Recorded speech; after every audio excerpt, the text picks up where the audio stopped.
오늘 금요기도회 첫 2023년 시작하면서 같습니다. 함께 옆에 축복의 말로 인사 나누면 좋겠습니다.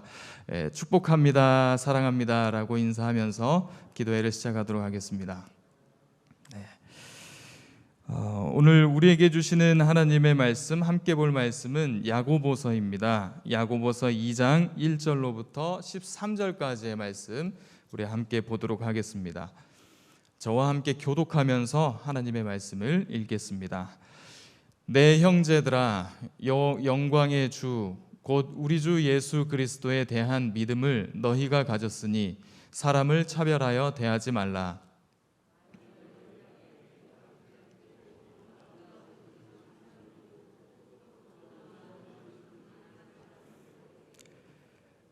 너희가 아름다운 옷을 입은 자를 눈여겨보고 말하되 여기 좋은 자리에 앉으소서 하고, 또 가난한 자에게 말하되 너는 거기 서 있든지 내 발등상 아래에 앉으라 하면,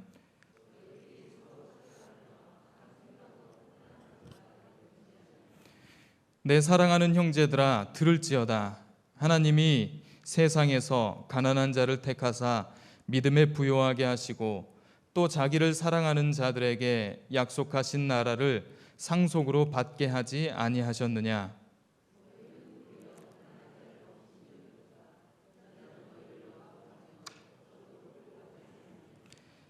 그들은 너희에게 대하여 일컫는 바 그 아름다운 이름을 비방하지 아니하느냐?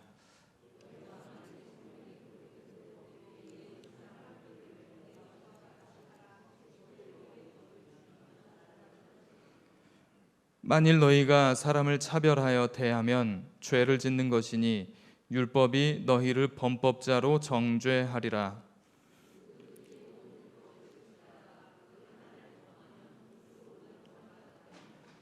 간음하지 말라 하시니가 또한 살인하지 말라 하셨은즉 내가 비록 간음하지 아니하여도 살인하면 율법을 범한 자가 되느니라.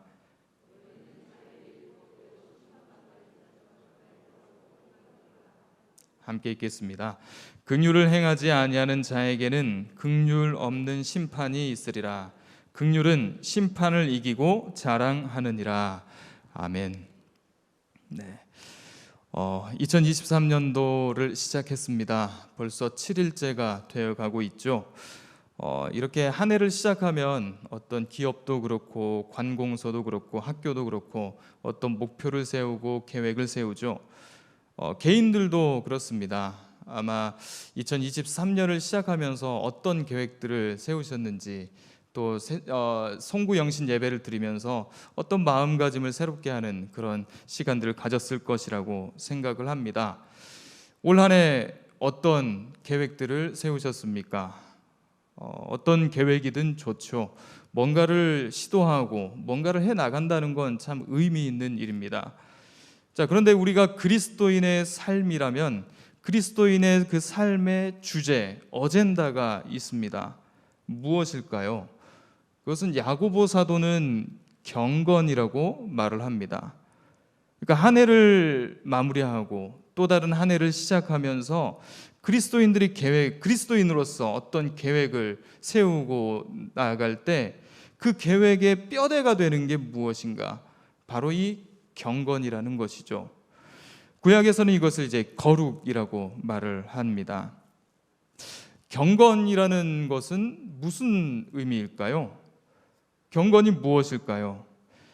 당연히 하나님의 말씀을 보고 그리고 기도하는 삶이겠죠. 그렇지만 이것은 이것만이 경건은 아닙니다. 경건은 하나님과의 관계를 통해서 사람들에게 나아가는 것을 경건이라고 하죠.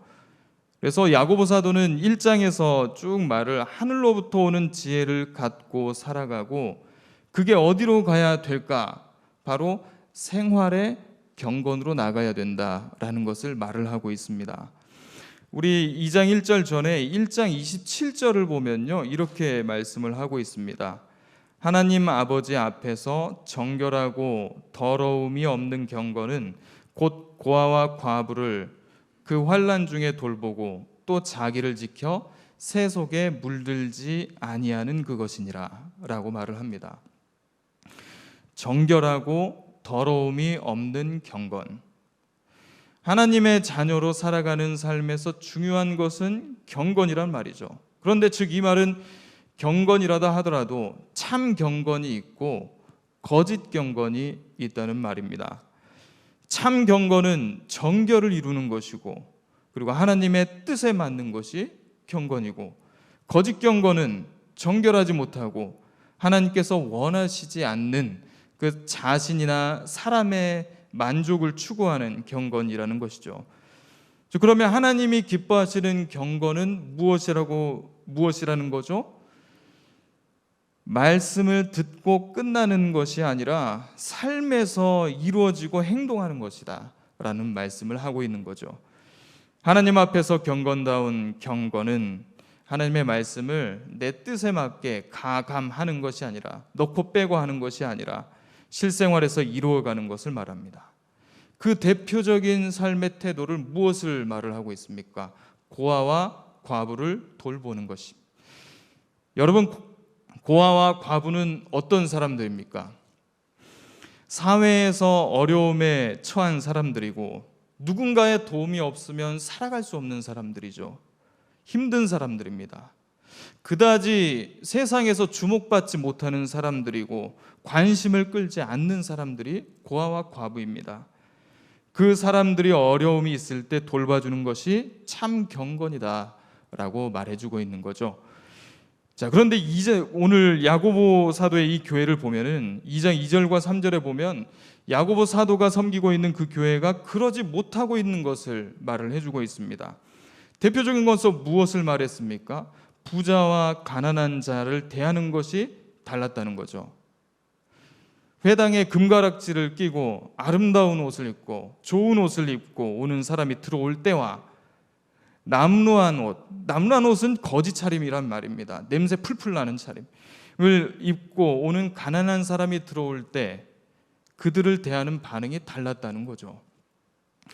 부유한 사람들이 들어왔을 때는 어떻게 했다고 납니까? 그들을 눈여겨봤다 그래요. 눈여겨봤다. 에피블렙세테, 이 단어는요 아주 매우 친절한 자세로 그들을 대했다는 것을 말을 합니다. 그래서 그 매우 친절한 자세로 좋은 자리로, 상석으로 안내했다는 것이죠. 마치 우리가 어느 때 그렇습니까? 비행기 탈 때 플라이트 어텐던트들이 이렇게 좋은 자리로 인사를 깎듯이 하는 그런 대우를 말하는 거죠. 자, 그런데 그에 반해서 가난한 사람들, 남루한 옷을 입고 오는 사람들이 들어왔을 때 어떻게 했다고 나옵니까? 힐끔 쳐다본 거예요. 그 자리에 그냥 가만히 서 있게 하든지 내 발밑에 앉아라 라면서 퉁명스럽게 내뱉는 말입니다. 이것이 야고보 사도가 있는 교회에 일어나는 일이었죠. 엄연히 가진 것과 가지지 못한 것에 대한 차별입니다. 차별은 우리 사회에서 봤을 때 상당히 광범위합니다. 개인적인 문제에서부터 사회적인 문제까지 포함하고 있는 것이 차별이죠. 인종차별, 성차별, 피부색이 다르다고 하여서 외모가 어떻느니, 부자인가 가난한 사람인가 등등 여러 부분에서 또 여러 가지 이유로 차별이 일어나고 있습니다. 서구권 나라에 가서 이민을 하거나 아니면 거기서 유학하는 사람들이 겪게 되는 것, 동양인에 대한 무시 아닙니까? 말 좀 버벅버벅하고 영어 잘 못하면 바로 무시하는 게 서양인들이라고 합니다. 여러분은 살면서 이런 차별을 경험한 적이 있습니까?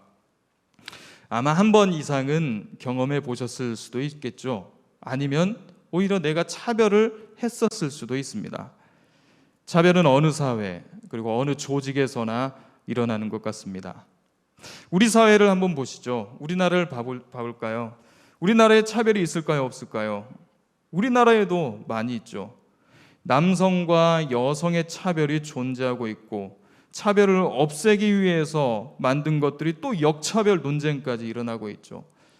MZ세대에서 막 정말 치열하게 일어나는 그 논쟁거리가 무엇입니까?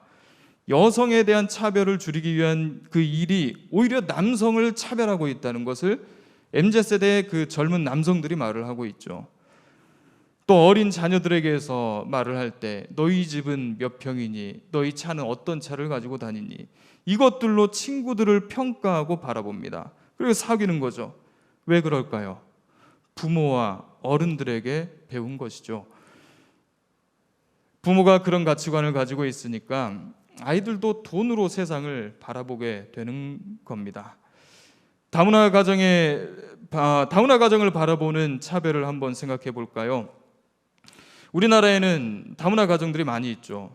그런데 선진국에서 온 나라의 그 다문화 가정과, 그리고 우리나라보다 좀 못한 동남아나 아니면 아프리카 그런 지역에 있는 다문화 가정을 대할 때 어떻습니까? 사실 우리가 다문화 가정이라고 말을 해도요, 서구권의 어떤 유럽의 독일, 프랑스 그런 나라의 가정을 다문화 가정이라고 생각하지 않습니다. 우리는 동남아시아 그쪽 가정들을 많이 생각하게 되죠. 이렇게 우리 사회 자체도 이런 차별들이 많이 있습니다. 차별이 무엇일까요? 왜 이런 차별들이 시작되고 일어나는 것일까요? 차별을 하는 이유가 무엇일까 생각해 보면 여러 가지 이유가 있겠지만 그 하나는 바로 다름에서 시작된다는 것입니다. 다르다는 것이 차이가 있다는 거죠. 그런데 이 차이가 왜 차별이 되느냐라는 것은, 왜 차별이 되냐면 남보다 내가 낫다는 비교, 우의 교만이 거기에 숨어 있게 된 것이죠. 결국 외적 조건이 내 뜻에 맞지 않는다는 거예요.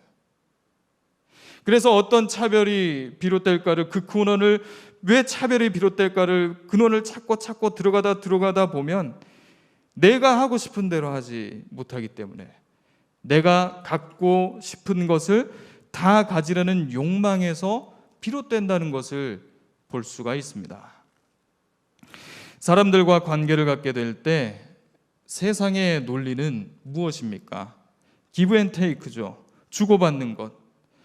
이거는 엄연한 우리의 사람들의 모습입니다. 그러나 이게 점점 심해졌을 때 세상의 논리는 내게 도움되는 사람들에게만 관심 쏟고 이익에 따라 움직이게 되는 것이 세상의 모습을 보게 됩니다. 자, 이런 사조가 교회 안에 들어오면 그 교회는 어떻게 되겠습니까? 삭막해지겠죠. 야고보 사도가 말하듯이 빈부에 따라 사람을 대하는 교회가 진정 교회다운 교회라고 말을 할 수가 있겠습니까? 저 사람은 내게 도움이 되니까 잘해주고 친해 지내겠다. 저 사람은 나에게 별로 도움되지 않으니까 무시해야겠다. 차별하는 것에 대해서 사도 바울도 아주 열변을 토했을 때가 있습니다. 아시죠? 베드로 사도가 이방인과 함께 식사를 하고 있었죠. 그때 예루살렘에서 온 유대민족 그리스도인들이 있었습니다.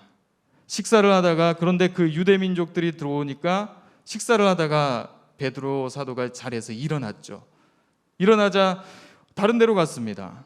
할례받지 않은 이방 민족과 식사하고 있는 자신에 대해서 그들이 어떻게 평가할 것인가를 두려워했던 것이죠. 베드로가 그렇게 하니까 주변에 있었던 사람들도 다 통달아 일어났어요. 이 모습을 보고 아주 거침없이 바울이 베드로를 나무를 하죠. 열변을 토했습니다. 교회 안에서 차별이 일어나는 것은 상당히 좋지 못한 문화가 자리 잡은 겁니다. 그래서 차별에 대해서 9절에서 야고보 사도는 어떻게 말을 했습니까? 9절 말씀 한번 보십시오. 함께 읽어보겠습니다. 만일 너희가 사람을 차별하여 대하면 죄를 짓는 것이니 율법이 너희를 범법자로 정죄하리라. 차별을 뭐라고 합니까? 죄라고 합니다. 아니 차별 좀 할 수 있지, 살다 보면 차별할 수 있는 거 아닙니까? 라고 말을 할 수 있죠. 이게 내가 사람을 죽인 것도 아니고 살인죄를 짓는 것도 아니고 간음한 것도 아닌데, 우리는 사회에서 보는 시각으로 죄의 등급을 매겨요. 그래서 심한 죄, 중범죄, 경범죄, 따져서 이건 경범죄에도 속하지 않는다 생각할 수 있겠죠. 그런데 하나님께서는 이것을 어떻게, 하나님은 무엇이라고 말씀하십니까? 죄는 하나의 근원에서 시작되는 것이다. 결국 차별과 결국 살인죄의 그 근원을 따져가다 보면 하나다라는 것을 말씀하고 있는 것이죠. 사람을 외적인 조건으로 판단하고 차별하는 것은 율법을 범한 겁니다. 어떤 율법을 어긴 것일까요? 8절에 말씀하고 있는 최고의 법을 어긴 겁니다. 무엇이 최고의 법이라고 하죠? 내 이웃 사랑하기를 내 자신같이 하라는 최고의 법을 어긴 거란 거죠. 예수님이 바리새인들로부터 시험을 받으셨을 때 이런 질문을 받았어요. 하나님 계명 중에서 어떤 계명이 가장 크고 어떤 계명이 가장 큽니까? 라고 물었었죠. 그때 예수님께서 뭐라고 대답하십니까? 내 마음을 다하고 목숨을 다하고 뜻을 다하여 주 너의 하나님을 사랑하라 하셨으니 이것이 크고 첫째 되는 계명이요 둘째도 그와 같으니 내 이웃을 내 자신같이 사랑하라 하셨으니 이 두 계명이 온 율법과 선지자의 강령이니라 라고 말씀하십니다. 내 마음을 다하고 목숨을 다하고 뜻을 다해서 하나님을 사랑하라. 이것이 가장 큰 계명이다. 둘째도 첫째와 같으니, 첫째와 똑같으니 너의 마음을 다하고 뜻을 다하고 목숨을 다하여 내 이웃을 내 자신같이 사랑하라. 이것이 모든 율법을 통틀어하는 율법의 하나이다 라는 말씀입니다. 그래서 야고보 사도가 2장 1절에서 시작하면서 뭐라고 말을 합니까? 아주 명료하고 아주 간결하게 명확하게 집어서 말을 했죠. 사람을 차별하여 대하지 말라. 내 형제들아, 영광의 주 곧 우리 주 예수 그리스도에 대한 믿음을 너희가 가졌으니 사람을 차별하여 대하지 말라. 그리스도에 대한 믿음을 너희가 가졌으니 사람을 차별하지 말라라는 그 이유가 무엇 때문이었습니까? 그리스도에 대한 믿음을 너희가 가졌으니. 이 믿음이 무엇입니까? 그리스도에 대한 믿음이 무엇이었습니까? 주님은 사람을 어떻게 대하십니까? 외적 조건에 따라 대하십니까? 머리가 좋고 나쁘구나, 학력이 좋고 좀 별로구나, 이것으로 대하십니까? 아니죠.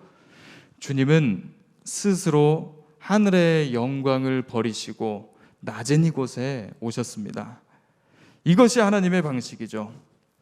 우리의 믿음, 우리가 가진 이 믿음은 바로 이것에 연결되어 있습니다. 예수님인 그리스도의, 예수께서 오신 그 오심의 방식에 우리의 믿음이 연결되어 있는 거죠. 예수님은 유대인의 왕이실 뿐만 아니라 만왕의 왕이십니다. 그런데 왕이신 주님이 왕궁, 왕좌를 택하지 않으시고 말구유를 택하셨습니다. 여러분은 아무리 가난하다고 하여도 태어날 곳이 없어서 말구유를 요람 삼은 사람이 있습니까? 누추해도 이렇게 누추하게 태어날 수 있겠습니까? 하나님이신데.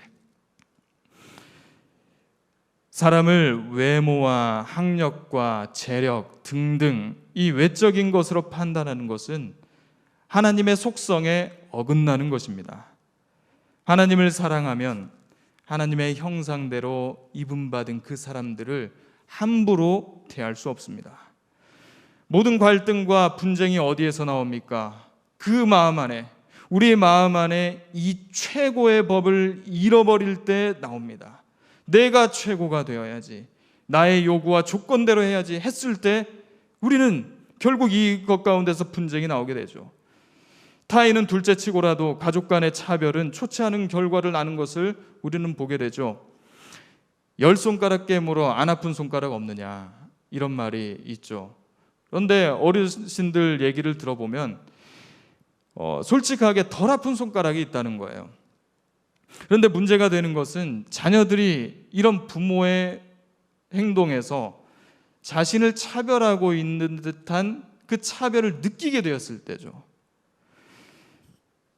에서와 야곱이 갈등하게 되었던 것은 이삭과 리브가의 잘못된 편애였고, 요셉이 형제들로부터 미움을 사게 된 것은 그렇게 된 것은 야곱의 편애 때문이었습니다. 인간관계에서 사람이 빠지기 쉬운 함정은 바로 차별입니다. 좋아하고 싫어하는 그 기준이 어디에 있을까요? 객관적일까요? 아닙니다. 자기 자신에 있죠. 호불호를 결정짓는 것은 자기 중심적인 이유입니다. 자, 5절 말씀을 함께 봐보겠습니다. 함께 읽어보겠습니다. 내 사랑하는 형제들아 들을지어다. 하나님이 세상에서 가난한 자를 택하사 믿음에 부요하게 하시고 또 자기를 사랑하는 자들에게 약속하신 나라를 상속으로 받게 하지 아니하셨느냐. 야고보 사도가 두 가지를 말을 합니다. 하나는 하나님이 가난한 사람을 택하사 믿음에 부요하게 하셨다라는 거죠. 그리고 다른 하나는 자기를 사랑하는 자들에게 약속하신 나라를 상속받게 하셨다는 겁니다. 여기서 하나님께서 이 사람을 대하는 그 기준을 보게 되죠. 세상에서 보잘것 없게 보일지라도, 실패했더라도, 가난할지라도, 낮은 자리에 있을지라도 세상과는 달리 그들을 택하사 믿음으로 부요하게 하셨습니다. 그리고 약속하신 나라를 누가 받게 하셨습니까? 가난한 사람들만 받게 하셨습니까? 부유한 사람들이 받게 하셨습니까? 자기를 사랑하는 모든 사람들이 받게 하셨죠. 그렇습니다. 하나님은 치우치지 않으십니다. 편파적이지 않습니다. 공평하시고 공의로우시죠. 하나님께서는 우리 모두에게 동일한 은혜를 주십니다. 그리고 그 사람의 삶의 형편에 맞게 찾아오십니다. 하나님께서 주신 은혜는 그래서 부족함이 없습니다. 다함이 없고 부요케 하시는 은혜죠. 그래서 진정 부요한 사람은 사람을 차별하지 않습니다. 부족한 게 없으니 사람에게서 무언가 취할 필요가 없는 거죠. 오히려 베풀려고 합니다. 우리를 믿음으로 부요케 하신 그 주님을 소유하십시오. 주님의 부요가 우리를 풍성한 삶으로 이끕니다. 주님의 부요하심으로 최고의 법을 지키는 삶을 살아갈 수 있습니다. 곧 경건에 이르는 그리스도인의 삶의 주제를 이뤄나갈 수가 있는 것이죠. 자, 그러면 우리가 어떻게 살아야 하겠습니까? 오늘 말씀, 우리 12절 말씀을 함께 읽어보겠습니다. 너희는 자유의 율법대로 심판받을 자처럼 말도 하고 행하기도 하라. 네, 맞습니다. 모든 인생은 결산의 때가 있고 그 때를 알고 겸손하게 살아가야 됩니다. 자유의 율법은 주님으로 말미암는 그 복음이죠. 신앙에는 참 아이러니한 부분이 있습니다. 인간의 우리가 지은 그 죄로 인해서 세상에 사망, 죽음이 들어오지 않습니까? 그런데 인간의 모든 이 차이, 어떤 차별들을 다 없애는 것은 이 사망, 죽음 때 그렇습니다. 이 세상의 차이를 평탄하게 만드는 거죠. 그리고 그 이후에 모든 사람은 하나님의 심판대 앞에 서게 됩니다. 하나님의 이 저울, 하나님의 심판대에 있는 이 저울은 한쪽으로 치우쳐 있지 않습니다. 가난한 자의 송사라고 해서 두둔하는 것도 아니고 부한 자라고 하여 봐주지 않습니다. 그 심판이 어떤 심판일지는 모르겠습니다. 단지 성경에서 말하고 있는 말씀들을 근거로 상상해 보게 되죠. 하나님의 심판대 앞에 섰을 때 내가 뿌린 대로, 내가 행한 대로, 내가 살아왔던 그 모습들을 주님께서 말씀해 주시겠죠. 그러니 우리는 이 때를 기억하고 결산의 때가 있음을 기억하고 심판받을 자처럼 살아가야 합니다. 심판받을 자처럼 어떻게 해요? 겸손하게 살아가야 되는 거죠.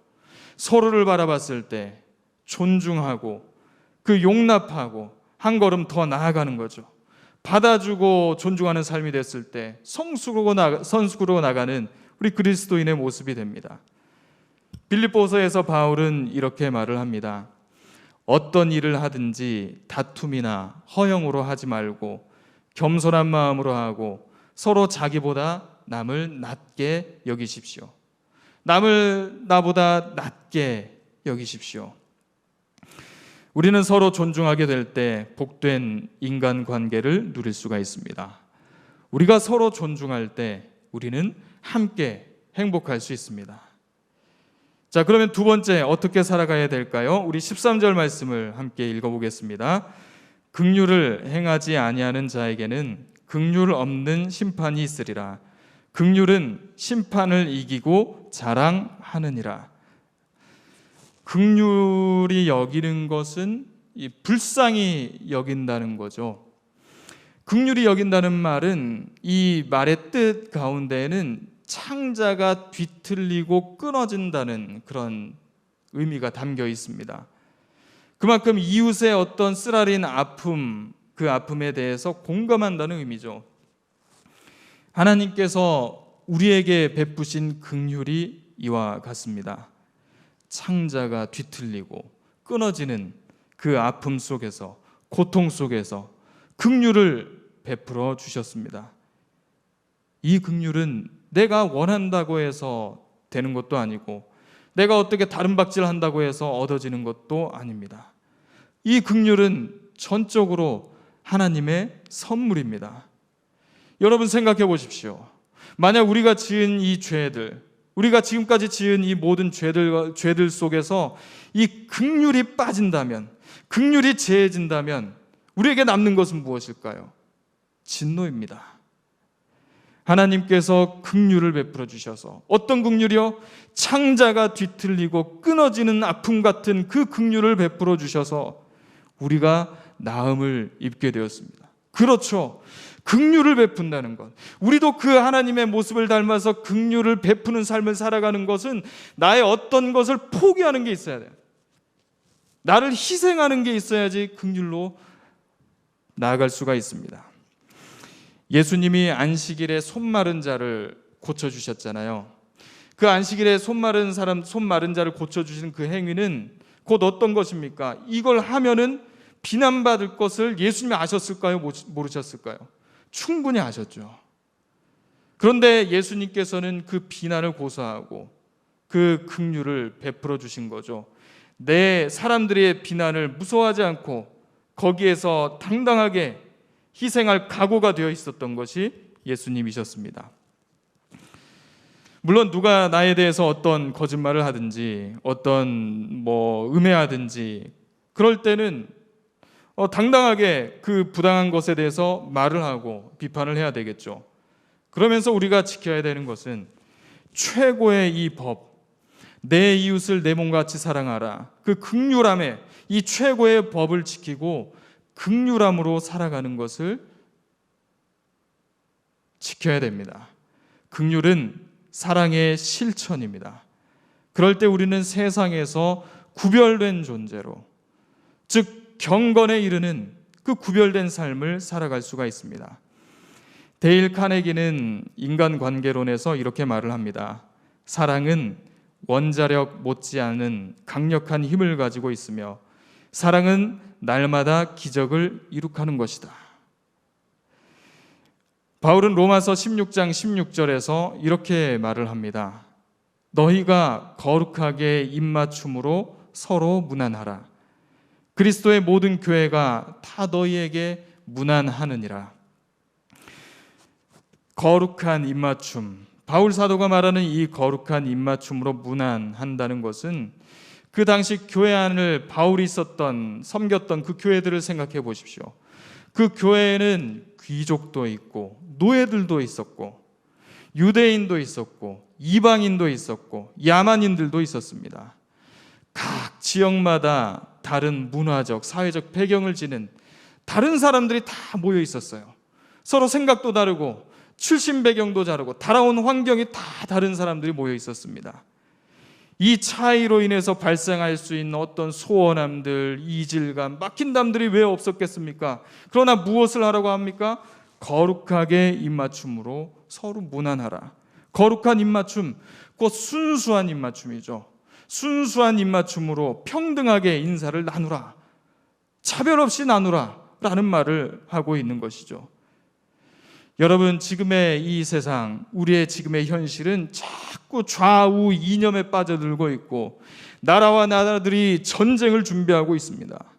우리가 사는 문화는 점점 세속화되어 가고 있고 하나님과 하나님 나라에 대한 믿음에는 전혀 관심이 없고 오늘 이 세상을 어떻게 살지에만 관심을 두고 있습니다. 이 분열과 세속화된 세상과 이 교회에서 우리는 어떻게 살아가야 되겠습니까? 마틴 루터 킹 목사님은 유명한 연설 I have a dream이라는 연설을 했죠. 나에게는 꿈이 있습니다. 언젠가는 모든 골짜기가 메워지고 모든 언덕과 산들이 낮아지고 거친 곳은 평평해지고 굽은 곳은 펴지고 하나님의 영광이 나타나 그 영광을 보게 될 것이란 꿈이 있습니다. 이것이 우리의 희망입니다. 이것이 나의 믿음이며 그것을 가지고 저는 남쪽으로 가겠습니다. 이러한 믿음을 가지고 우리는 절망의 산을 깎아서 희망의 반석을 만들 것입니다. 이 믿음을 가지고 시끄러운 이 날의 불협화음을 형제애의 아름다운 교향곡으로 변화시킬 수 있을 것입니다. 이 믿음을 가지고 같이 일할 수가 있고 같이 투쟁하고 같이 감옥에 가며 자유를 위해 일어설 수 있을 것입니다. 언젠가 자유를 얻을 수 있을 것입니다. 그렇습니다. 우리가 이 꿈을 갖고 살아가길 원합니다. 차별이 있고 비록 세상에는 차별이 엄연히 존재하고 불공평한 세상이지만 세상을 바라보는 그 하나님의 꿈을, 그 비전을 갖고 살아가길 원합니다. 그래서 그리스도 안에서 내가 누구인지를 알고 겸손과 인내와 사랑으로 서로 너그럽게 대하며 살아가길 소망합니다. 차별이 아닌 긍휼로 이 세상 속에서 내가 걷는 그 발걸음 속에서 나의 삶의 자리에서 하나님의 나라를 만들어가길 소망합니다.